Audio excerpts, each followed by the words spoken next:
कहलाने वाले साथी और आप सभी जो यहाँ मौजूद हैं, 141 करोड़ की जनता में से, यानी शांति की बात करने के लिए, मानवता की बात करने के लिए, ये लीजिए, इंसानियत की बात करने के लिए आप लोग उपस्थित हैं, वरना पूरा देश मौजूद है जो शांति की और व्यवस्था की बात करने के लिए शायद उनके मुंह में दही जमी हुई है। तो आप अपने लिए यहाँ उपस्थित होने के लिए मैं चाहूंगा कि जोरदार तालियां अपने लिए बजाएं। लाल सलाम, नीला सलाम, हर तरह के आदाब, अभिवादन हम लोग करते हैं और करना चाहिए एक दूसरे की सम्मान के लिए। लेकिन हमारा देश आज किस दिशा में है, कहाँ होना चाहिए? क्या इसीलिए आजादी मिली थी? उस पूंजीवाद से जो ईस्ट इंडिया कंपनी ने यहाँ मौजूद की थी और हमारे देश पर कब्जा किया था। हमारे महापुरुष कोई जाति, कोई धर्म, कोई विशेष बातें नहीं देख करके लड़े, वो एक अपने देश के लिए लड़े और उसी के सम्मान के लिए कि हमारे देश में शांति व्यवस्था हो। लेकिन आज हमारे देश में जो भी गतिविधियां होती हैं, जो सरकार इशारों पर चल रही है, वो आतंकवादी जो विचारधारा के लोग हैं, नरसंहार करने वाले लोग हैं, आज उनके इशारों पर हमारा देश चल रहा है। बड़े अफसोस की बात है। अफसोस की बात तो यही देखी जा सकती है कि आज हमारे देश में शिक्षा की बात होनी चाहिए, विज्ञान की बात होनी चाहिए, लेकिन आज हमारा देश किसके साथ खड़ा होता है? इजराइल के साथ, जो आतंकवादी गतिविधियों में जिसने उसको संरक्षण दिया, उसी के ऊपर आज तोपे दाग रहा है। उसी की जनता के, उसी की बहन बेटियों के साथ, बच्चों के साथ बमबारी हो रही है।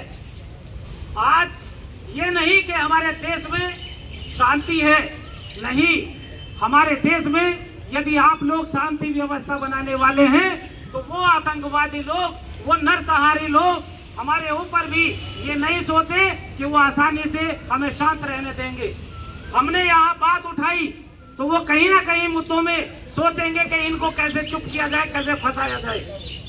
आज जो सरकार चल रही है उसको चाहिए कि हमारे देश में जो व्यवस्था है, सुरक्षा है, सीमाएं हैं, उन्हें मजबूत करने का काम होना चाहिए था। लेकिन हमारे युवा जो अपना तन मन धन सब कुछ लगा करके शिक्षित होता है और उनके दिल में एक इच्छा होती है कि मैं अपने देश की सुरक्षा करूं, लेकिन उनके लिए क्या किया गया कि जो उम्र भर के लिए उन्हें आजीवन के लिए सुरक्षा होनी चाहिए, पेंशन होनी चाहिए, उनके लिए आर्थिक स्थिति मजबूत होनी चाहिए, लेकिन उसको कट कर करके उन्होंने केवल 4 साल के लिए,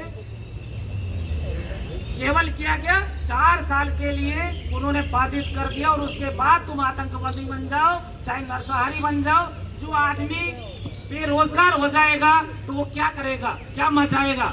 आज हमारे देश में पूरी तरीके से बेरोजगारी, और जो हमारा आज भाजपा और TUCI और हमारे और साथी संगठनों ने जो यहाँ मौजूद जताई है कि एक शांति, एक अमन के लिए, कि फिलिस्तीन ही नहीं पूरे वर्ल्ड में अमन चैन होना चाहिए, मैं उनका तहे दिल से शुक्रिया अदा करता हूं कि उन्होंने ऐसा कदम उठाया और मैं उनके साथ हूं। मेरी टीम साथ है। इंडिया में जहां पर भी मुझे शॉर्ट टाइम में, रात में जानकारी मिली कि इस तरीके से राजू भाई आपको वहां पहुंचना है, तो मैं इसीलिए सुबह से चल दिया। जो मेरे साथी और गाड़ी में थे, कुछ एक मजबूरी के साथ में उनको अचानक में वहाँ जाना पड़ा, तो मैं ट्रेन से पकड़ा और तुरंत यहाँ मौजूद हुआ, आया आप लोगों के लिए कि हमारा जो एक स्थिति और व्यवस्था बनाने का जो काम होना चाहिए, आज हमारे जो जनता के साथ में होना चाहिए, बहन बेटियों के साथ होना चाहिए, ये सरकार नहीं जाग रही है।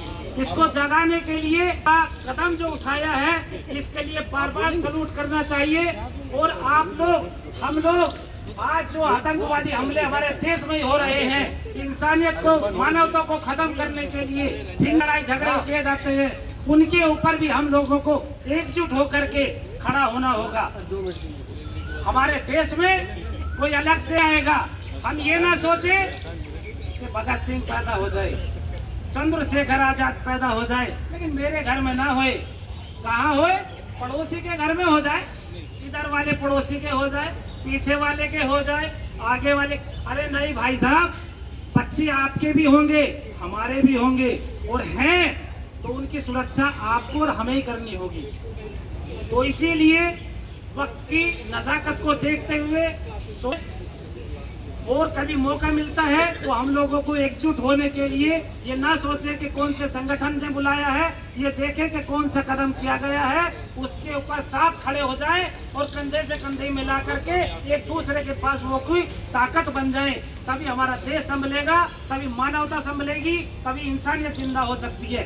जय भारत, जय संविधान। शुक्रिया, आदाब।